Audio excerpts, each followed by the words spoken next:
சேனைகளின் கர்த்தர் பரிசுத்தர் பரிசுத்தர் பரிசுத்தர். இன்றைய நாளுக்கான வேத வசனம்.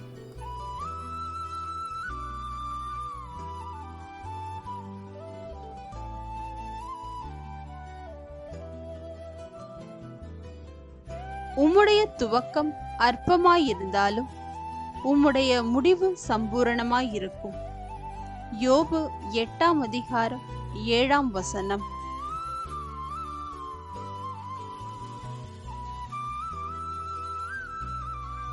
Your beginnings will seem humble, so prosperous will your future be.